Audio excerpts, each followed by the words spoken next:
kalibuan katinuuhan o sikta sa denominasyon sa kalibutan karon pulos langan kon nga may matuod nga relihiyon.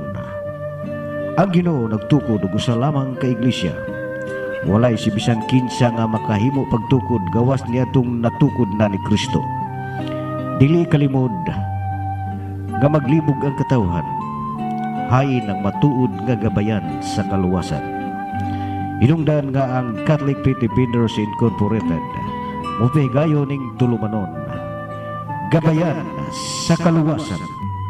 Tulumanon nga mopasabot sa lunsay ug balaang pagtulunan sa atong Ginoo diya siyang santos nga simbahan. Gabayan sa kaluwasan dinhi lamang sa tingog sa Sugbo ang nagunang internet radio tibuok kalibutan. Ug karon aniya ang inyong mga alagad.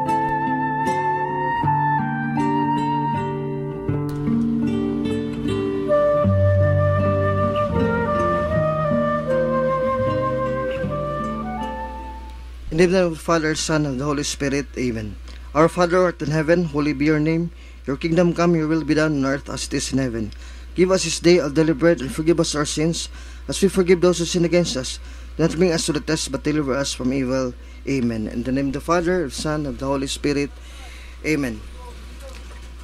Muli sa bago na naman natin ngayong talakayan, ako po si Brad Alvin Kitamundok. Gaya sa aking pangako sa inyo, nung isang araw ay gagawin ko ang aking Bible exposition ukol sa mga aral at doktrina ng Simbahang Katoliko in English and Tagalog. Para na rin lang sa kapakanan ng ating mga kababayang Pilipino na nasa ibang dako ng mundo. Welcome sa lahat.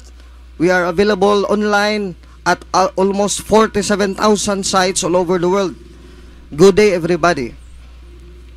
Ngayon ang ating tatalakayin ay ang ukol sa dogma ng Immaculada Conception or Immaculate Conception or Blessed Virgin Mary. Bukod sa lahat ng mga simbahan na Kristiyano, ang Iglesia Katolika lamang ay tanging may aral at doktrina na kakaiba at hindi itinuro ng ibang simbahan. Ito ay ukol sa persona ng ating mahal na inang si Santa Mariang Birhen. Sa ibang relihiyon, hindi masyado nilang kilala ang ating mahal na Birhen, ang ina ng ating Panginoong Kristo. Although they claim they know Jesus Christ, they even claim Jesus as the personal Lord and Savior, but actually they don't know much about his mother Mary. And we know for a fact that Mary gave birth to our Lord Jesus Christ. It could not be possible that Jesus would be born without the cooperation and fiat of our Blessed Virgin Mary. Mga major dogmas and doctrines of the Roman Catholic Church would include the motherhood of God, tapos yung perpetual virginity of our Blessed Virgin Mary, diniscuss namin ni Brad Rudy Anahaw last 2 days ago, and then the dogma of Assumption, and then the dogma of the Immaculate Conception. Now, dito sa banal na kasulatan, alam natin ang Simbahang Katoliko ang may gawa ng banal na kasulatan o Biblia. Kaya what we are going to do now as Catholic Faith Defenders is to use the Bible to prove our dogma and doctrines of the Catholic Church. We call this in the branch of theology as biblical apologetics. Gagamitin natin ang mga banal na kasulatan para patunayan at patotohanan ang ating mga banal na aral at doktrina ng simbahang itinatag ni Kristo. Dito sa talata na sinasabi ni Apostol San Pablo sa ikalawang Timoteo, 2 Timothy chapter 3 verse, let's start from verse 14 to 16. Ito ang kanyang sinasabi. By the way, ginagamit natin dito ang banal na ang Biblia, King James Tagalog version. Sinasabi dito, 2 Timothy chapter 3 verse 14 to 17, datapwat manatili ka sa mga bagay na iyong pinag-aralan at sa pinagkaroon mo ng katunayan. Yamang nalalaman mo kung kanino mo nangatutuhan, at mula sa pagkasanggol ay iyong nalalaman na ang mga banal na kasulatan na makapagdudunong sa iyo sa ikaliligtas sa pamamagitan ng pananampalataya kay Kristo Jesus. Ang lahat ng mga kasulatan na kinasihan ng Diyos ay mapapakinabangan din naman sa pagtuturo, sa pagsansala, sa pagsaway, sa katututo na nasa katwiran, upang ang tao ng Diyos ay maging sakdal, tinuro ang lubos sa lahat ng mga gawang mabuti. Napakilawanag po. It's very clear from the scriptures which I have read from 2 Timothy chapter 3 verse 14 to 17. Kaya pagdepensa natin sa ating pananampalatayang Katoliko ay gagamitin natin ang Biblia, yun ang tinatawag na biblical apologetics. Dahil ito ang banal na kasulatan, sabi ni Apostol sa Pablo, uulitin ko, mapapakinabangan din daw sa pagtuturo, to teach, doctrine, sa pagsansala, sa pagsaway, to correct errors, sa ikatututo ng nasa katwiran, to teach those who are to teach about righteousness and truth. 2 Timothy chapter 3 verse 14 to 17. In fact, sa banal na kasulatan noong unang panahon, sa panahon ng mga apostol, meron isang Kristiyano na kasakop ng iglesia na itinatag ni Kristo na ginagamit ng banal na kasulatan upang patunayan ang pagiging Mesiyas ni Kristo. Sa Gawa 17:1 hanggang 3, sinasabi dito, pagkatahak nga nila sa Amphipolis at sa Polonia, ay nagsarating sila sa Thessalonica na kinaroroonan ng isang sinagoga ng mga Hudyo, at si Pablo ayon sa ugali niya ay pumasok sa kanila at sa 3 Sabat ay nangatwiran sa kanila sa mga kasulatan na binubuksan at pinatunayan na kinakailangang si Kristo ay maghirap at muling mabuhay sa mga patay. At itong si Jesus anya na aking pinangangaral sa inyo ay siyang Kristo. Gawa 17:1 hanggang 3, King James Tagalog Bible. Kaya si Apostol San Pablo na nagturo kay San Timoteo sa 2 Timoteo 3:14 hanggang 17, sabi dito sa banal na kasulatan sa Gawa 17:1 hanggang 3, sinabi ito ni Evangelista Lucas na siyang nagsulat ng mga gawa ng mga apostol sa unang kasaysayan ng simbahang Katoliko. Si Apostol San Pablo daw ay nangangatwiran, pinapatunayan at pinatotohanan na si Jesus at ipinangaral niya na si Jesus ang siyang tunay na Kristo o Mesiyas ayon sa mga banal na kasulatan according to the Holy Scriptures or Holy Bible. Dito rin sa Gawa 18, sa last 2 verses, verse 26 hanggang 28, sinasabi dito, Acts chapter 18 verse 26 to 28. At siya nagpasimulang magsalita ng buong tapang sa sinagoga. Datapot nang siya marinig ni Priscilla at ni Aquila, ay kanilang isinama siya at isinesaysay sa kanya ang daan ng Panginoon ng lalong maingat. At ang ibang niyang malipat sa Ikaya ay pinalakas ng mga kapatid ang kanyang loob, at sila'y nagsisulat sa mga alagad na siya'y tanggapin. At nang siya'y dumating doon, ay lubos na tumulong siya sa mga nagsisampalataya sa pamamagitan ng biyaya, sapagkat may kapangyarihang dinaig niya ang mga Hudyo at hayag na ipinakilala sa pamamagitan ng mga banal na kasulatan na si Jesus ay ang Kristo. Ito si Apollo kasama ni Priscilla at ni Aquila, bagong convert ng simbahang Katoliko mula Hudiyo, from Judaism, is very good in scriptures. Makapangyarihan siya at dinaig niya sa debatihan sa talakayan ang mga Hudyo na kapwa ni Hudyo na pinatutuhanan niya, pinatutunayan sa pamamagitan ng banal na kasulatan na si Jesus ay siyang Kristo o Mesiyas. Gawa 18:26 hanggang 28. Kaya ang simbahang Katoliko nagtuturo na dalawa ang pinanggalingan ng mga banal na salita ng Diyos. The full divine revelation and word of God comes from 2 sources. Alin yon? Isa ang banal na kasulatan, binasa natin kanina, 2 Timoteo 3:14 hanggang 17. Pangalawa ay ang mga sagrado tradisyon, the sacred traditions of the church. Mababasa din natin sa 2 Thessalonica Kapitulo 2, talatang 15. Sinasabi na po sa Pablo, hindi lang lahat sa nasusulat, kundi meron din sa pamamagitan ng mga turo na galing sa salita o sa pagtuturo sa bibig ng mga apostol at ng mga kasunod ng mga apostol. 2 Thessalonica 2:15. Sinabi na po sa Pablo, kaya nga mga kapatid, kayo ay mga pagpakatibay at inyong panghawakan ang mga aral na sa inyo itinuro, maging sa pamamagitan ng salita o ng aming sulat.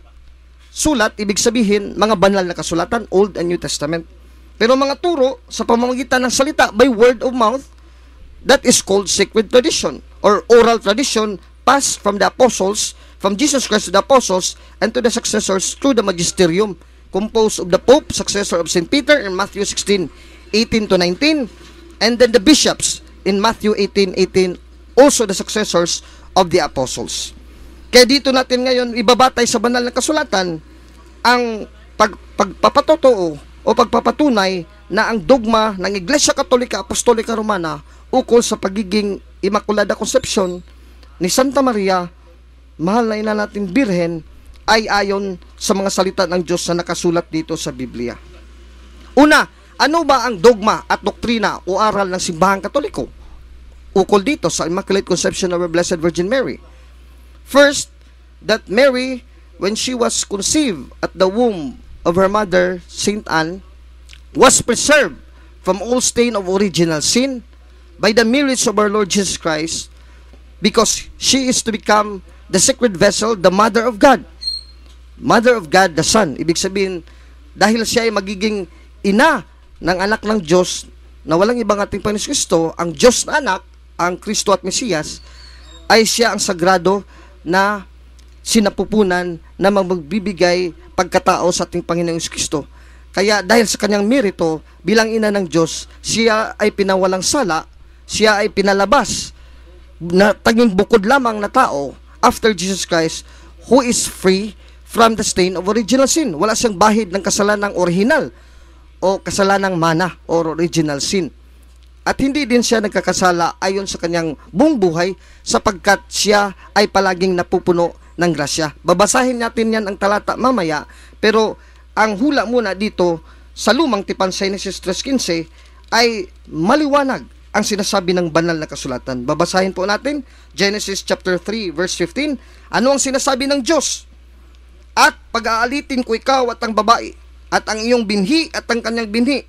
Ito ang dudurog ng iyong ulo, at ikaw ang dudurog ng kanyang sakong. Anong ibig sabihin?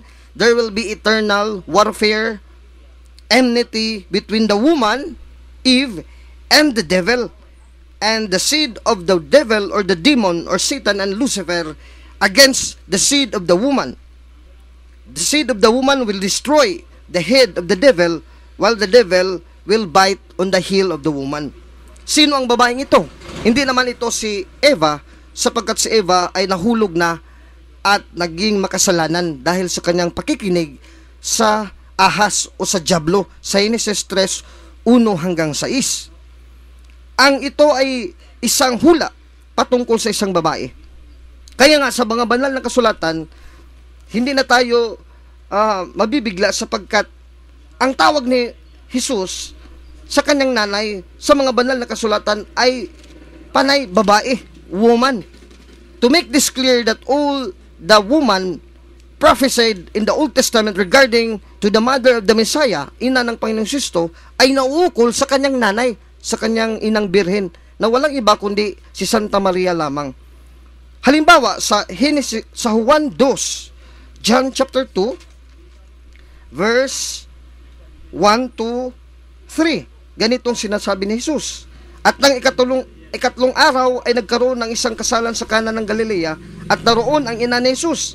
At inananyahan din naman si Jesus at ang kanyang mga alagad sa kasalan. At na magkulang ng alak, ang ina ni Jesus ay nagsabi sa kanya, wala silang alak. At sinabi sa kanya ni Jesus, babae, anong pakialam ko sa iyo? Ang aking oras ay hindi pa dumarating. Sinabi ng kanyang ina sa mga alila, gawin ninyo ang anumang sa inyo'y kanyang sasabihin. Juan 2:1-5. Kaya tinuturing ni Jesus mismo, siya mismo ang nagsabi sa banal na kasulatan, Juan 2:1-5 na binasa ko ngayon, pinakinggan nyo, na ang tawag na kay Maria, babae.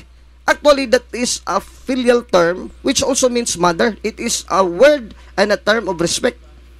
Gune or gainai in Greek. That is a word of respect addressed to a son to his beloved or dear mother.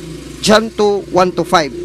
And then second point is that the word woman would only prove that the woman prophesied in the Old Testament, referring to that single woman, isang babae na ina ng Mesiyas na tutulong sa pagliligtas ng sangkatauhan, ay walang iba kundi si Santa Maria. Kaya babae ang tawag sa kanya ayon sa hula sa Genesis 3:15 at tinupad ng ating Panginoon Kristo Juan 2:1-5. Kaya dito rin sa ibang dako ng banal na kasulatan sa mga awit ni Haring Solomon, the Songs of Solomon, dito sa chapter 4 verse 7, meron ding hinuhula dito ang karunungan na nagsasabi. Awit ng mga awit, Kapitulo 4, talatang 7. Sinabi ng Espiritu Santo, ikaw ay totoong maganda, sinta ko, at walang kapintasan sa iyo. Napakaliwanag, walang kapintasan sa iyo. Ibig sabihin, walang kasalanan, walang bahid ng kasalanan. Sino itong isang babae na sinta ng banal na Espiritu na totoong maganda at sinabi ng banal na Espiritu, walang kapintasan sa kanya? Ibig sabihin sa Latin, walang im. Tapos, yung salitang kapintasan o kasalanan, makula. Kaya, ang im without makula, ibig sabihin sin, immaculata, walang kapintasan, walang kasalanan. Nandito mababasa natin sa Latin Bible, original version yan, sa awit Kapitulo 4, talatang 7, ang salitang immaculata, that is a Latin word, meaning walang kapintasan. Awit ng mga awit, Kapitulo 4, talatang 7. If you want to read the word immaculate in English, you can only read it one time in the New Testament in fulfillment of Songs of Solomon chapter 4 verse 7. Saan po mababasa? Mababasa po yan sa Ephesians chapter 5 verse 27. If you read Ephesians chapter 5 verse 27 sa New American Bible, NAB.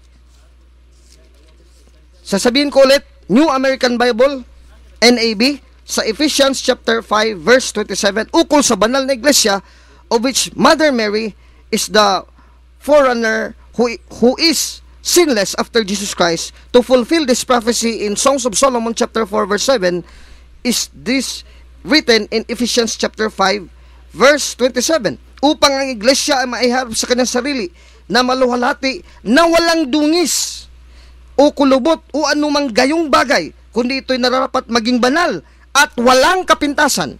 Nabasa natin kanina sa awit ng mga awit 4.7, walang kapintasan sa iyo, totoo kang maganda o sinta ko. Ibig sabihin, isa lamang babae. Hindi ito ang asawa ni Solomon, sapagkat sa 1,000 niyang asawa, lahat yan makasalanan. Ito ay sabi ng Espiritu Santo at ng karunungan na kaisa-isang babae na pinili ng Diyos. Ayon din dito sa awit ng mga awit, Kapitulo 6, talatang 9, Songs of Solomon chapter 6 verse 9, sinasabi ng banal na Espiritu, ang aking kalapati, ang aking sakdal, ay isa lamang. Siya ang bugtong ng kanyang ina. Siya ang pili ng nanganak sa kanya. Nakita siya ng mga anak na babae at tinawag siyang mapalad. Oo, ng mga reyna at ng mga babae at pinuri siya nila. Napakaliwanag po, mga kapatid. It is very clear. The perfect one, the perfect dove of the Holy Spirit is only one, isa lamang. Bugtong daw siya ng kanyang ina, pinili ng nanganak sa kanya. At siya'y tinawag at pinuri na mapalad or blessed. Songs of Solomon chapter 6 verse 9, and again Songs of Solomon chapter 4 verse 7. Kaya sa iglesia na sinasabi sa Efeso 5:27 na binabasa ko kanina, katugunan na walang dungis at walang kapintasan, walang kulubot anumang gayong bagay, Efeso 5:27, bilang tugon sa hula ng awit ni Solomon 4:7 at awit ni Solomon 6:9, walang iba itong isang babaeng ito ay si Santa Maria, sapagkat siya lamang tinatawag dito ng Diyos na pinakamamahal niyang babae at puno ng grasya.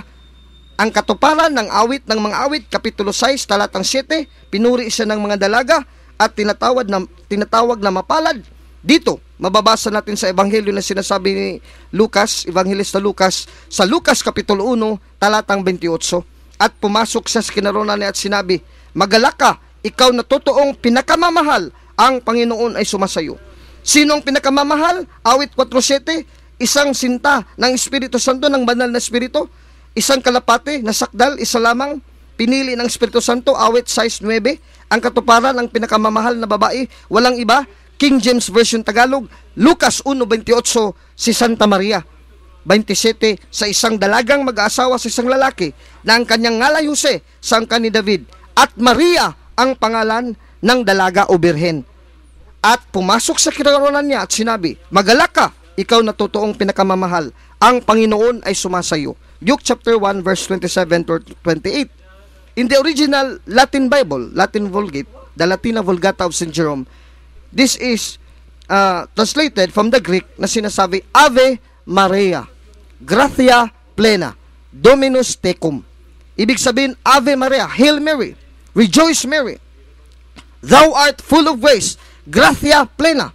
Puno ka ng grasya at biyaya ng Diyos. Ibig sabihin, puno ng grasya at biyaya, walang kapintasan. Ayon sa awit ni Solomon 4:7, awit 6:9, at Efeso 5:27, biling katuparan. Napakalinaw po mga kapatid, na si Santa Maria talaga ay siyang katuparan ng mga banal na kasulatan na hula. Genesis 3:15 binasa ko kanina, ang walang hanggang pag-aaway at pag-aalitan ng ahas na dyablo na si Lucifer o Satanas sa babae na anak ni Eva ay walang iba si Santa Maria, ang ina at nanay ng ating Panginoong Kristo na Mesiyas, na siyang dudurog sa ulo ng ahas na dyablo na si Lucifer. Again, Genesis 3:15, Songs of Solomon chapter 4 verse 7, Songs of Solomon chapter 6 verse 9, and then the fulfillment, Ephesians 5:27, is the church. And then among the church, the only bride of the Holy Spirit, the only mother of God, Luke chapter 1 verse 27-28, the name of the virgin was Mary. Kaya si Santa Maria ay tinatawag nating gratia plena, full of grace. Siya ay puno ng grasya. Kaya pag ibig sabihin, pag puno ng grasya, walang bahid ng kasalanan, original, at hindi rin nagkakasala. Sinasabi din ito ukol sa ating Panginoon Kristo. Saan mababasa? Sa Juan Kapitulo 1, ang talata ay 14, ukol sa ating Panginoon Kristo, puno din siya ng biyaya. He is also full of grace. So, ibig sabihin, wala siyang kasalanan. John 1:14, at nagkatawang tao ang verbo, at tumaan sa gitna natin, at nakita namin ang kanyang kalwalhatian. Kalwalhatian gaya ng sabugtong ng Ama, na puspos ng biyaya at katotohanan. Ang ating Panginoon Kristo sa kanyang pagiging puspos ng biyaya at katotohanan, Juan 1:14, ang ibig sabihin, wala siyang bahid ng kasalanang original o sa kasalanang mana or original sin, and he did not commit any type of sin. John 1:14 at 1 Juan 3:3-5. Ang ibig sabihin ng puspos ng biyaya at ng katotohanan ayon kay San Juan na binasa ko kanina, Juan 1:14, nandito po, pinalawanig na po sa San Juan. Saan mababasa? 1 Juan 3:3 at 5. At sino mang mayroon ng pag-asang ito sa kanya ay naglilinis sa kanyang sarili, gaya naman niyang malinis. Sinong niyang malinis? Ibig sabihin si Jesus na malinis. At nalalaman ninyo na siya'y nahayag. Ibig sabihin si Jesus. Talatang 5, upang mag-alis sa makasalanan, at sa kanya'y, ibig sabihin kay Kristo, walang kasalanan, walang bahid ng kasalanan. 1 Juan 3:3-5. Ito ang ibig sabihin po ng puno ng biyaya o puspos ng biyaya at katotohanan. At yan ang ating Santa Mariang Inang Bilhen, ayon sa hula sa awit 4:7, awit 6:9, at isinakatuparan sa sabi ng anghel na mula sa Diyos na nagsabi kay Santa Maria, Ave Maria, plena gratia, Dominus tecum. Hail Mary, full of grace, the Lord is with you. Luke chapter 1, verse 27-28. Kaya maliwanag na wala din kasalanan si Santa Maria. Kung meron mang taong makapagpagtunay na si Santa Maria ay may kasalanan, pwede natin siyang matanong na tulad din ng pagtanong ng ating Panginoong Kristo sa mga tao sa Juan 18, sinasabi niya, if you see that I have sinned, then tell me what sin did I do? Ito ang sinasabi niya sa Juan Kapitulo 18, talatang 32 hanggang 37. Wala talagang maipapakita ang mga Hudyo na kasalanan ni Jesus. Kaya matanong din natin ang mga hindi Katoliko, na mga anti-Katoliko na tinitira tayo sa ating aral at doktrina sa simbahang Katoliko. Saan mo mababasa sa Biblia ni si Santa Maria may kasalanan? Ano ang kasalanan ni Santa Maria? Tulad ng pagtanong ni Jesus, ano ang aking kasalanan? Kung may kasalanan ako, sabihin niyo, sabi ng ating Panginoon Kristo. Hindi masasabi ng ating mga katunggali na mga hindi Katoliko ano ang kasalanan ng Inang Birhen, sapagkat dito sa banal na kasulatan talagang walang kasalanan ang ating mahal na Inang Birhen, sapagkat siya ay puspos ng biyaya, full of grace, gratia plena. Ibig sabihin po, pag puno ng grasya, halimbawa ang isang baso puno ng tubig, wala nang space doon para malagyan pa kasi puno na nga. Tapos palagi siyang puno, kaya kung kukunan ng tubig, palaging napupuno din ng tubig. Ganon din ang kaluluwa ni Santa Maria. katawan at kaluluwa, puno ng biyaya o puspos ng biyaya at grasya. Pag nakukunan siya ng grasya at biyaya at bibigay sa ating mga anak niya, ito din ay napupuno ulit. It will always be full. Hindi yan makukunan o magkukulang sapagkat it will always be full. So walang space, no space at all for sins, either actual or even original sin. Walang kasalanan. Sapagkat kung puno ng biyaya, puno ng Espiritu Santo, hindi pwedeng magsama ang banal na Diyos na Espiritu Santo at ang grasya o biyaya sa kaluluwa ng isang tao. Sa karunungan ni Solomon, talatang Kapitulo 1, talatang 4, ay sinasabi ng karunungan, ang karunungan ay hindi tatahan sa katawan o sa kaluluwa ng makasalanan. Ibig sabihin, kung ang tao, babae o lalaki, ay makasalanan, hindi tatahan sa iyo ang karunungan. Kaya, paano pa kung sa ang ating Panginoon Jesus mismo na tinatawag ng banal na kasulatan, ang tunay na karunungan ng Diyos ay tatahan sa kaluluwa ng mahal na Birheng Maria? Sino ang sinasabi na karunungan na hindi tatahan sa makasalanang katawan o kaluluwa ng tao? Ayon sa karunungan ni Solomon 1.4, ang katuparan walang iba, ang ating Panginoong Kristo. Saan mababasa? 1 Korinto 1.24. Sinabi na po sa Pablo, ngunit sa kanila na matinawag, maging Hudyo at mga Grego, si Kristo ang kapangyarihan ng Diyos at ang karunungan ng Diyos. 1 Korinto 1.24, ang katuparan ng karunungan na hindi tatahan sa kaluluwa ng isang tao, ibig sabihin si Santa Maria, dahil walang kasalanan, tatahan lamang ang karunungan sa mga walang kasalanan. Kung may kasalanan, hindi tatahan ang karunungan. Ang karunungan ito ay si Kristo. 1 Korinto 1.24, katuparan sa karunungan 1.4. Sasabihin nila, bakit sinabi ni Santa Maria dito sa banal na kasulatan, Brad Alvin, na kailangan din siya ng tagapagligtas? Kanyang nasabi at binulalas sa Lucas Kapitulo 1, talatang 47. At nagalak ang aking espiritu sa Diyos na aking tagapagligtas. Lucas 1.47. Ayan, ibig sabihin, kinikilala pala ni Santa Maria si Kristo, ang kanyang anak, na tanging tagapagligtas, personal Lord and Savior. Kung wala pa siyang kasalanan, bakit pakikilalanin niyang tagapagligtas Kristo? Nako, napakamaliho yan na pag-iisip, mga kapatid. It's very illogical. Siyempre, si Santa Maria ay gawa din ng Diyos. She is also a creature of God, and par excellence, she is perfect. And she is also, like the angels in heaven, are also saved by the grace of God. Pero iba ang kanyang pagiging ligtas sa kasalanan. Hindi na siya ay nagkasala, kundi siya ay tinubos at iniligtas sa kasalanan through in a preventive way. Kaya tinatawag yung salva preventiva in Latin. Preventive salvation. Saan yan mababasa? Dito rin kay Apostol sa Pablo, sa Roma Kapitulo 8, Romans chapter 8, verse, basahin na lang natin dito sa Biblia. Sa Roma Kapitulo 8, talatang 28 hanggang 29, 30, sinasabi dito, at nalalaman natin ang lahat ng mga bagay ay nagkakalakip na gumagawa sa kabubuti ng mga nagsisiibig sa Diyos, sa makatuwid bagay niya ang mga tinawag, alinsunod sa kanyang nasa, sapagkat yaong mga nangunang pa'y kanyang kakilala, ay tinalaga naman niya na maging katulad ng larawan ng kanyang anak, upang siyang maging panganay sa maraming magkakapatid. Ano ang pagiging larawan ng kanyang anak? Pagiging panganay sa lahat ng mga magkakapatid, sa maraming magkakapatid. Sa 30. At yaong mga itinalaga niya ay kanyang tinawag naman. At ang mga tinawag ay inaring ganap. Ganap niya. Na naman niya. At ang mga inaring ganap ay niluwalhati din naman niya. Ulitin po natin. Roma 8.30. This is preventive salvation. At yaong mga itinalaga niya, kanya nang tinawag naman. At ang kanyang mga tinawag ay inaring ganap na naman niya. At ang mga inaring ganap ay niluwalhati din naman niya. Ibig sabihin, those He chose, God chose, and He called, He also justified. And He also justified, He also glorified. Kaya ganyan yan ang nangyari kay Santa Maria.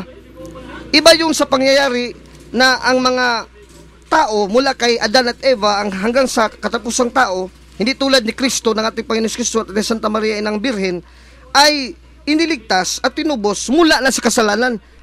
Nabahira na ng kasalanan, nagkakasala na. Itong sinasabi sa Luke chapter 1, verse 73. Ang sumpa na isinumpa sa atin, sa ama natin si Abraham, na ipinagkaloob sa atin na yamang nangaligtas sa kamay ng ating makaaway, ay paglingkuran natin siya ng walang takot. Lucas 1, 73 hanggang 74. Ibig sabihin, ang kaloob ng Diyos sa atin na makasalanan ay inilagtas tayo galing sa kamay. Nandun na tayo, hinawakan na tayo ng kamay ng kasalanan, ng kaaway, nagkasala na tayo. We are under the dominion of the devil or the demon, but we are saved and redeemed by Jesus Christ. Luke chapter 1 verse 73-74. That is curative salvation. That is not preventive. Si Santa Maria, salva preventiva. Ang sa atin, salva restaurativa. Meaning, we are restored into a state of justice in the eyes of God. Inaring ganap tayo are justified in the sight of God from a state of sin. Galing sa ang likas natin ay makasalanan, tayo ay iniligtas galing sa kasalanan hanggang sa isang estado o kalikasan ng pagiging inaaring ganap or justified through the merits of our Lord Jesus Christ, through His blood on the cross. Di ba ang tumubo sa atin ang dugo man ng ating Panginoon Kristo? Lahat naman alam na tinubos tayo sa dugo ng ating Panginoon Kristo. Sa Efeso Kapitulo 1, talatang 7, ito ang sinasabi ng banal na kasulatan, na sa Kanya ay mayroon tayo ng ating katubusan, ibig sabihin kay Kristo, sa pamamagitan ng Kanyang dugo, na kapatawaran ng ating makasalanan ayon sa makayamanan ng Kanyang biyaya. Efeso chapter 1 verse 7. Kaya ang katubusan nating lahat, si Santa Maria man o tayong makasalanan, ay through the blood of Jesus Christ. At saan galing ang dugo ng ating Panginoon Kristo? Siyempre, naging tao siyang tunay. Kaya ang dugo at laman niya, galing lamang sa isang tao. Wala naman siyang tatay na lalaki o tatay na human father o tao. Kundi, meron lang siyang isang magulang, si Santa Maria. Dito sa Hebreo chapter 2 verse 14 and 17, Hebreo kapitulo 2 talatang 14-17, ito naman ang sinasabi ni Apostol sa Pablo. Dahil sa mga anak ay mga may bahagi sa laman at dugo, siya, ibig sabihin si Kristo, na may gayon ding nakakabahagi sa mga ito, upang sa pamagitan ng kamatayan ay kanyang malipol yaong may paghahari sa kamatayan, sa makatuwid ay ang dyablo. Sa 17, kaya'y narapat sa kanya na sa lahat ng mga bagay ay matulad sa kanya makapatid, upang maging isang dakilang saserdoteng maawain at tapat sa mga bagay na uukol sa Diyos, upang gumawa ng pangpanglubag loob patungkol sa mga kasalanan ng bayan. Hebreo 2:14 at talatang 17. Kaya saan galing kumuha si Jesus ng kanyang dugo na ipinantubos at ipinagligtas sa sangkatauhan na makasalanan? Di ba galing kay Santa Maria? Kung may bahid ng dugo ang kaluluwa ni Santa Maria at kanyang katawan, ibig sabihin may bahid din ng dugo si Kristo. Sapagkat sabi ng banal na kasulatan, ayon dito sa mga propeta, sa Job 14:4, hindi ka makakakuha ng malinis galing sa hindi malinis. You cannot take a clean thing from an unclean thing. Itong sinasabi ni Job, Kapitulo 14, talatang 4. Job chapter 14, verse 4. Sinong makakakuha ng malinis na bagay sa marumi? Wala. Kaya kung marumi si Santa Maria, may bahid din ng karumihan at kasalanan ng ating Panginoon Kristo. Job 14:3, sinong makakuha ng malinis, sabi ng Diyos, na bagay sa marumi? Wala. Kaya kailangan si Santa Maria bilang ina ng Diyos, ng ating Panginoon Kristo, sapagkat ang ating Panginoon Kristo ay walang bahid ng kasalanang orihinal o kasalanang mana, and even sins that are done, or sins of omission and commission. Ibig sabihin, ang kanyang nanay, si Santa Maria at Inang Birhen, ay hindi rin marumi. Wala din kasalanan, malinis din. Kaya ang malinis ay manganganak rin ng malinis din. Hindi pwede ang marumi manganganak ng malinis. At hindi pwede marumi ang malinis manganganak ng marumi. Yun ang sinasabi ng prinsipyo ng banal na kasulatan sa Job 14:4. Kaya napakalinaw na, mga kapatid, na si Santa Maria talaga ay walang bahid ng kasalanan, salang mana at kasalanang ginawa. Ito rin ang prinsipyo na sinasabi ng propeta Ezekiel sa Ezekiel Kapitulo 16, talatang 14. Narito, bawat sumasambit na mga kawikaan na sasambit sa kawikaang ito laban sa iyo, na sasabihin, kung ano ang ina, gayon din ang kanyang anak. Ano daw ang nanay, yun ang anak. Ibig sabihin si Kristo, ang ating Panginoon Jesus, bilang anak ni Santa Maria, walang bahid ng kasalanan, puspos ng biyaya at katotohanan ayon sa Biblia. Binasa ko kanina, John 1:14, 1 John 3:5, 1 Juan 3:5, at Juan 1:14, puspos ng biyaya, walang kasalanan, walang bahid ng kasalanan. Ibig sabihin, ang kanyang nanay Ano ang anak? Yun din ang nanay. Ano ang anak? Yun din ang nanay. Wala din kasalanan. Genesis 3:15, Songs of Solomon 4:7, Songs of Solomon chapter 6 verse 9, katuparan Efeso 5:27, ang niluhad natin na iglesia doon sa langit, at panguna nito after ni Jesus Christ, Romans chapter 8 verse 28 to 30, ay kasunod niya ang kanyang nanay, Santa Maria ang Inang Birhen. Walang iba, katuparan ng banal na kasulatan, Lucas kapitulo 1, talatang 27 hanggang 28. She is full of grace, gratia plena. Kaya she is truly the Immaculate Conception. Kaya alinmang pagtutol sa ating mga kapatid na mga hindi Katoliko ay hindi naayon sa banal na kasulatan. Sila din ay gagamit ng banal na kasulatan o pagpabulaanan ng ating aral. They will quote Romans chapter 3 verse 10 to 23. We will read the verse. If this verse applies to Jesus and our Blessed Virgin Mary. Romans chapter 3 verse 10, 23. Sinasabi dito ng banal na kasulatan. Paano nga 3:10? Gaya ng nasusulat, walang matuwid, wala kahit isa. Ibig sabihin ba, walang matuwid, wala kahit isa? Si Kristo hindi na matuwid kasi walang isa, kahit isa. O di ba si Kristo isa din na matuwid, walang kasalanan? Una Juan 3:5, Hebreo 9:27, maraming talata dyan. Unang Pedro 2:23 hanggang 25, walang bahid ng kasalanan. Hindi nagsasabi ng kasinungalingan si Kristo. Ibig sabihin, kasama dito si Kristo, isa din siyang makasalanan. O, mali ang pagkabasa at pagkaintindi ng ating mga kapatid na mga hindi Katoliko. Sa Roma 3:23, ganun din. Sapagkat ang lahat ay nangagkasala nga at hindi nangangaabot sa kaluwalhatian ng Diyos. Si Santa Maria ba, isa dito na nagkasala rin at hindi nakaabot ng kaluwalhatian ng Diyos? Hindi po mga kapatid, sapagkat Lucas 1:28, kinagagalakan siya. Siya ang pinakatotoong minamahal ng Diyos na Ama at ng banal na Espiritu Santo, kaya naging siyang ina at nanay ng anak ng Diyos o Diyos na anak na walang ibang ating Panginoon Kristo. Kaya nga siya, gratia plena, puno ng biyaya o puspos ng biyaya at katotohanan, full of grace and truth. Kaya nakaabot siya sa kaluwalhatian ng Diyos. Hindi siya kasama dito sa Roma 3:23, binasa ko ngayon. Ganon din ang ating Panginoon Kristo. Hindi din siya kasama dito sa Roma 3:23. Roma 8:30, binasa ko kanina, those whom He called and chose, He also justified and He also glorified. Yun ang salva preventiva na ukol kay Santa Maria. Yun din ang ating Panginoon Kristo, ang kanyang katawan ay hindi din nagkakasala. Tulad din ng ating mahal na birheng ina na si Santa Maria, walang kasalanan, because the principle, only the pure can give birth to the pure, only the clean can give birth to the clean. Ang malinis ay makakapanganak ng malinis, ang marumi hindi makakapanganak ng malinis. Job 14:4, Ezekiel chapter 16 verse 44. And where did Jesus Christ get His body and blood? No other, from Blessed Virgin Mary. Hebrews chapter 2 verse 14 and 17. And then, Luke chapter 1, verse 27 to 28.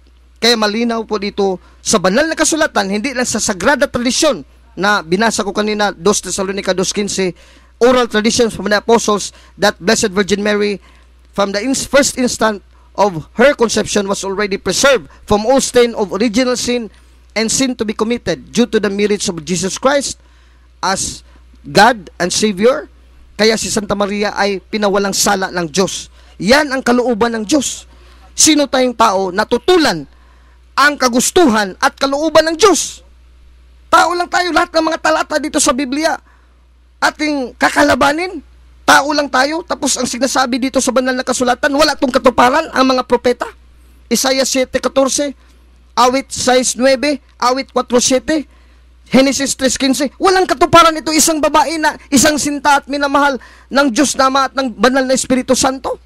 Wala bang katuparan ito, mga kapatid ko, mga hindi Katoliko at mga anti-Katoliko na palaging umatake sa ating mahal na Birheng Maria? Walang katuparan ng Biblia.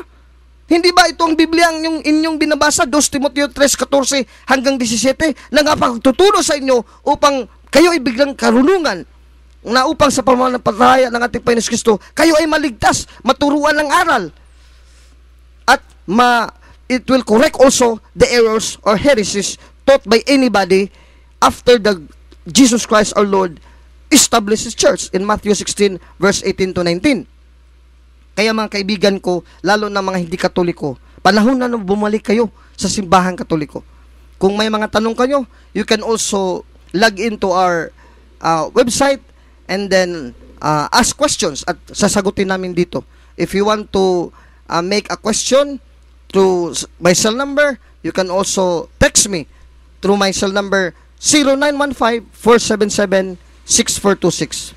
Again, my Globe cell number 0915-477-6426. At kung interesado din kayo makabili ng mga aklat at libro ni Brad Soc Fernandez, ang ating National Advisor sa Catholic Faith Defenders, meron din tayo dito, Argumento Bibliko. You just text my number at hanapin yung mga Catholic Faith Defenders sa programa natin ito. Ang timing, sinulat din ni Brad Soc Fernandez. Katinawan 1 at Katinawan 2. Katinawan 1 at Katinawan 2. At meron din kaming mga Bibles, any type of Bible you want, English, Tagalog, ang Cebuano, you can also order from us and we will provide you. We will tell you the price when you let us know if you are going or you are interested to order. Kaya, mga kaibigan ko, maliwanag na binasa natin dito sa banal na kasulatan ang mga patunay at patotoo na ang aral natin ukol kay Santa Maria regarding her Immaculate Conception is really a dogma taught by the Church through sacred tradition and the sacred scriptures sa mga banal na kasulatan. Dito, basahin natin ang ibang objections nila sa Argumento Bibliko, pahina 38, sinulat ni Brad Soc Fernandez sa ating National Advisor. Ito din, sinasabi nila, we have already answered this question, and then yung Luke chapter 1 verse 47 and Romans chapter 3 verse 10. By the way, meron ding iba dyan na mabusisi sa Biblia. Sinabi nila, bakit sa Lucas kapitulo 2 ay nagbigay daw ng alay ni si Santa Maria doon sa templo?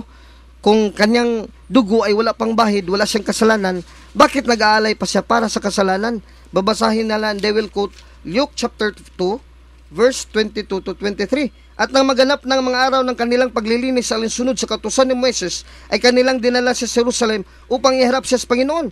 Ayon sa nasusulat sa kautusan ng Panginoon, ang bawat lalaking magbubukas ng bahay bata ay tatawaging banal sa Panginoon. Quoting Levitico, Kapitulo 12, talatang 1 hanggang 6. Kaya daw, paglilinis daw. Bakit palilinisin ayon sa kautusan ni Moises kung si Santa Maria ay malinis na? Napakaliwanag ko mga kapatid, ni si Santa Maria ay she is also under the law like Jesus Christ. Ang ating Panginoon Kristo, bakit siya doon din sa templo? Siya din ay inaalay sa templo. He was also offered in the temple when we know that Jesus Christ has no sin. Ibig bang sabihin na inalay ni Santa Maria ni San Jose ang ating Panginoon Kristo nung bata pa siya, siya ay makasalanan na? God forbid, hindi pwede yan. Kaya lang inalay ang ating Panginoon Kristo dahil sila ay sumusunod at tumutupad sa kautusan ni Moises, hindi upang mapawalang sala si Kristo, sapagkat hindi po mapawalang sala ang tao sa kautusan ni Moises, sabi ng Biblia. Dito sa Galatia 4:4, sinasabi ng kasulatan, datapwat nang dumating ang kapanahunan ay sinugo ng Diyos ang kanyang anak, na ipinanganak ng isang babae, na ipinanak sa ilalim ng kautusan. Kaya si Santa Maria ang babae na manganak kay Kristo, na anak na lalaki na maging Mesiyas at tagapagligtas natin, ay nasa ilalim din ng kautusan. Kaya ibig sabihin, pag nasa ilalim ng kautusan, tutupad ng kautusan. Hindi ibig sabihin na may kasalanan na si Kristo, tutupad ng kautusan, may kasalanan na ba? Hindi. Wala siyang kasalanan pero tumutupad ng kautusan. Ganon din ang sinasabi niya nang tinupad niya ang kautusan ng Ama na siya ay magpapabautismo kay Juan Bautista. Ganon din ang ginawa ni Santa Maria bilang tagasunod ng utos ng Diyos. Saan mababasa? Mateo 3:15. Dito mababasa natin, King James Tagalog Version, Matthew chapter 3 verse 15. Ngunit pagsagot ni Jesus ay sinabi sa kanya, payagan mo ngayon, sapagkat ganyan ang nararapat sa atin, ang pagganap ng buong katwiran at kutusan ng Diyos. Nang magkagayoy, pinayagan niya siyang, ibig sabihin, mabautismuhan. Matthew 3:15. Nabautismuhan ba si Kristo para sa pagpapatawad ng kanyang kasalanan? Hindi, sapagkat walang kasalanan ang ating Panginoon Kristo. Ano ba ang kailangan, bakit ang tao kailangang binyagan? Para maalis ang kasalanan. Kaya nga sa Mateo 3:6, maraming napunta doon sa Jordan para magpabautismo kay San Juan, para sila ay maligtas sa kasalanan. At sila ay kanyang binabautismahan sa ilog ng Jordan, na ipinahayag nila ang kanilang magkasalanan. Kaya nga para mapatawad ng kasalanan, magpabautismo ka. Gawa 22:16, Titus 5 hanggang 7, marami pang talata sa Biblia na ang bautismo para sa pagpapatawad ng kasalanan, paglinis sa kaluluwa, galing sa kasalanang mana o original sin. Pero si Kristo, bakit nagpabinyag? Hindi dahil may kasalanan siya, kundi tinutupad niya ang buong katwiran at kagustuhan at kalooban at kautusan ng Diyos. Mateo 3:15. Gayon din ang ating inang birhen sapagkat nasa ilalim siya ng kautusan. Galatia 4:4. Yan ang kanyang tinutupad sa Lucas 2:22-23 na ayon din sa kautusan ni Moses sa Levitico Kapitulo 12 hanggang talatang 1 hanggang 6. Kaya ganyan po mga kapatid, hindi ibig sabihin ni sa Santa Maria ay makasalanan na sapagkat ang kanyang dugo ay dugo din ng Panginoong Kristo natin. Walang bahid ng kasalanan ang dugo ni Santa Maria. Kaya nga si Kristo ay pinanganak, wala ding bahid ng kasalanan ang dugo at katawan at kaluluwa ng ating Panginoong Kristo.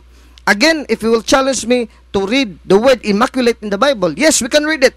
New American Bible, Efeso 5:27. Ephesians chapter 5 verse 27, the church is described in English as immaculate. Katuparan ng awit 4:7, walang kapintasan. Genesis 3:15, awit 6:9, ang walang kapintasan sa Efeso 5:27, the only one who is immaculate, the woman that is immaculate, according to the Bible in Songs of Solomon chapter 4 verse 7, walang iba, isang babae lamang, isa lamang bugtong na anak na pinili ng Diyos, si Santa Maria. Lucas Kapitulo 1, talatang 27 hanggang 28.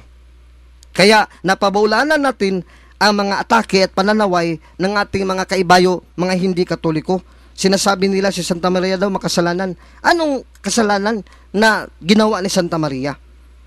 Malaking this is a big blasphemy that the mother of our Lord Jesus Christ, we will attack and tell the world that she is a sinner like us. Anong kasalanan na? May kasinungalingan bang sinabi si Santa Maria? Lahat ng mga sinabi niya dito sa Biblia, puro mga katotohanan. Puno din siya at puspos ng katotohanan tulad ng ating Panginoon Kristo. Juan 1:14. Sapagkat doon sa kanyang sinapupunan, nagkatawang tao si Kristo na anak ng Diyos. Juan 1:14. Kaya wala din siyang kasalanan. Wala siyang sinasabing kasinungalingan. Kaya dito sa Biblia mga kapatid, kung pag-aralan natin ng mabuti at makinig tayo sa tagapagturo ng banal na kasulatan na walang iba, ang simbahang Katoliko na binibigyan ng Panginoong Hesus ng mga susi ng kaharian ng langit, hindi tayo magkakamali. Kaya nga ating mga kapatiran ng mga hindi Katoliko, nagkakamali sila at hindi nila kilala si Santa Maria. Hindi nila alam that our Blessed Virgin Mary is immaculately conceived because they are not one with the church who can rightly interpret the Bible.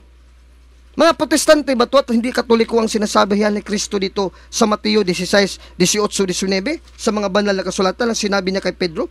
Hindi pa ba ninyo nalalaman? Sabi niya dito sa San Mateo 16, chapter 16, talatang 17 hanggang 19. At sumagot si Jesus at sa kanya sinabi, ibig sabihin kay Simon Pedro, mapalad ka Simon Barjonas, sapagkat hindi ipinayag sa iyo ito ng laman at ng dugo, kundi sa aking Ama na nasa langit. At sinasabi ko naman sa iyo na ikaw ay Pedro, at sa ibabaw ng batong ito ay itatayo ko ang aking iglesia, at ang mga pintuan ng Hades ay hindi magsapanayag laban sa kanya. At sa kay Pedro, sinasabi ni Kristo sa talatang 19, ibibigay ko sa iyo, ibig sabihin singular sa iyo, ibig sabihin kay Pedro, San Pedro, ang mga susi ng kaharian ng langit, at anumang iyong talian sa lupa ay tatalian sa langit, at anumang iyong kalagan sa lupa ay kakalagan sa langit. Kay pinahayag na dogma ni Papa Pio na Blessed Virgin Mary is immaculately conceived.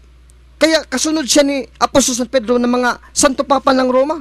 Ang gagawin na lang natin ng katekismo at turo ng mga Papa na kasunod ni Apostol San Pedro na binigyan ng susi ng kaharian ayon sa binasa ko ngayon, Mateo 16:17 hanggang 19, ay tanggapin na lang natin ang katekismo nila, turo at aral nila ng mga kasunod ni Pedro na walang iba mga Santo Papa. Itong sinasabi ng unang Papa natin na si Pedro, 2 Pedro 1:19 hanggang 21. At kami ay mayroong lalong panatag na salita ng hula.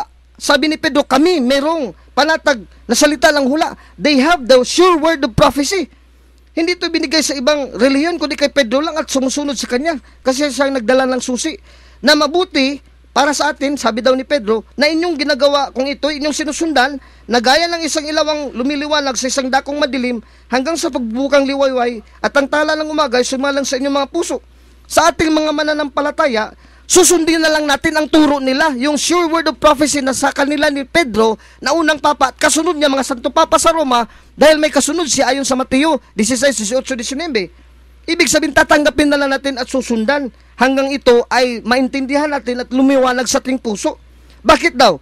Sa 20 hanggang 21, na maalaman mo na ito, na sa alinmang hula ng kasulatan ay hindi nagbuhat sa sariling pagpapaliwanag. No private interpretation, hindi pwede tayong mananampalataya, mag-private interpretation tayo, magbabasa tayo ng Biblia, tapos i-interpret natin, bigyan natin ng pakahulugan, magtuturo tayo ng aral at doktrina, sabihin natin, inutusan tayo ng Diyos. Hindi, mga kapatid, si Pedro lang at mga Santo Papa nakasunod, mga successors of St. Peter, which are the popes in Rome.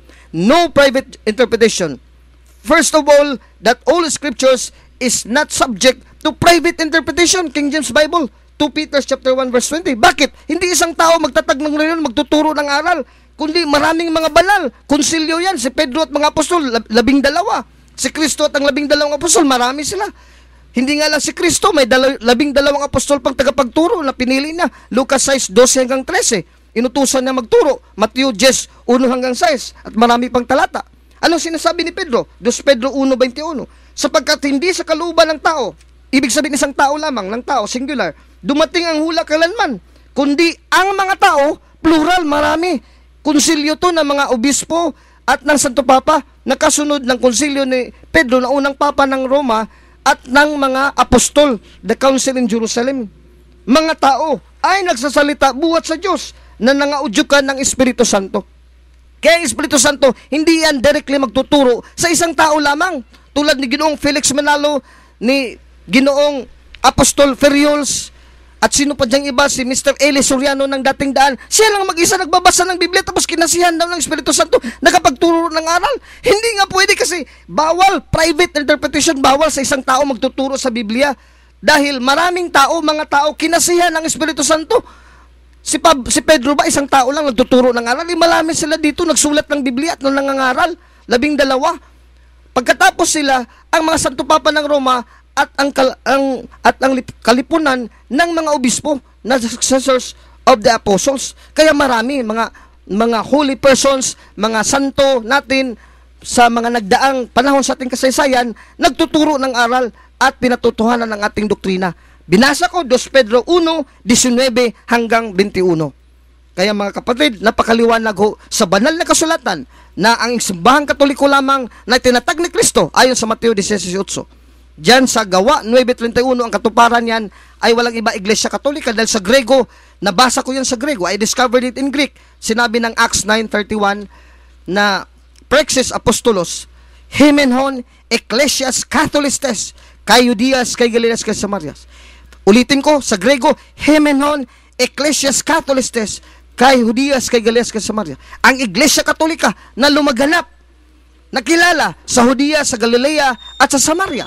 Ano ang iglesia na tinatag ni Kristo when He said to Peter, Matthew 16:18, to you, Peter, I will build my church. It is the Catholic Church, the Ecclesias Catholis, katuparan, Gawa 9:31. Kaya kung hindi ka Katoliko, hindi ka kaisa ni Pedro, hindi ka kaisa ni Kristo na itinatag ang kanyang simbahan kay Pedro, ang unang Papa ng Roma, hindi ka makapagtuturo ng tama. Ang maturo mo, puro kamalian. Masinsay mo kahit magbasa ka ng banal na kasulatan.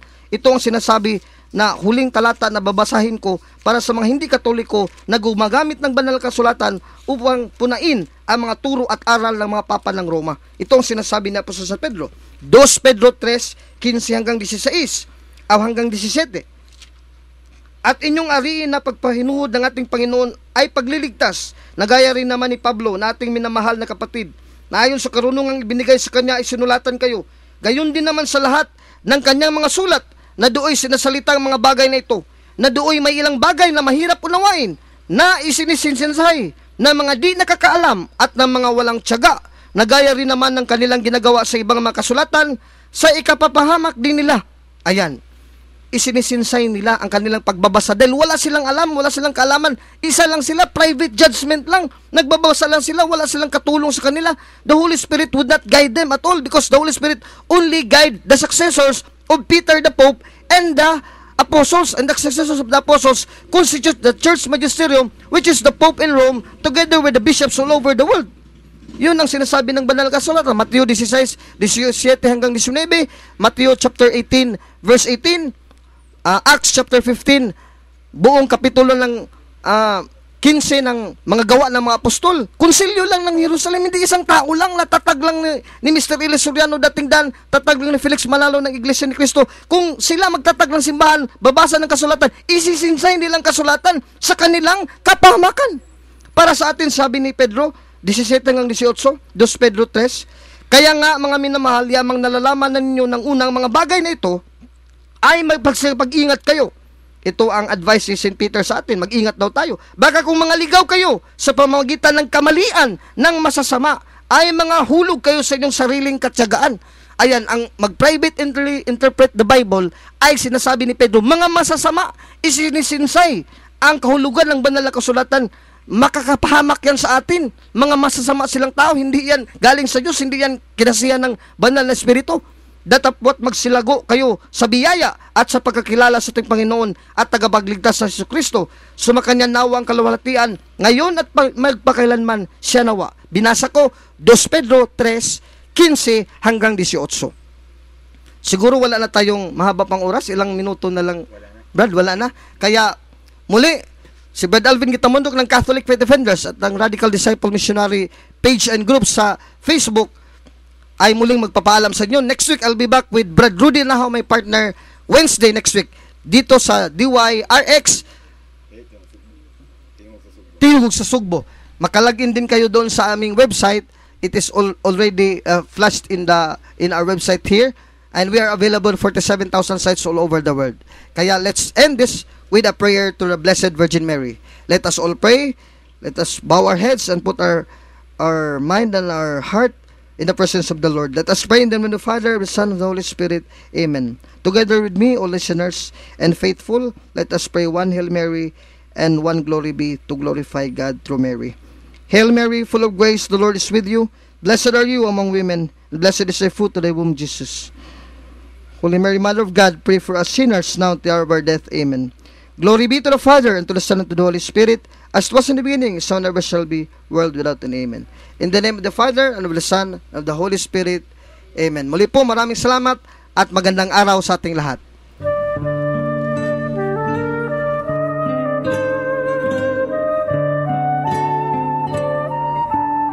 Maugadto ang tulumanon nga inyong nabati, gabayan sa kaluwasan. Hangtod sa sunod gahigayon, dagang salamat. Ang Diyos manalangin kanatong tanan.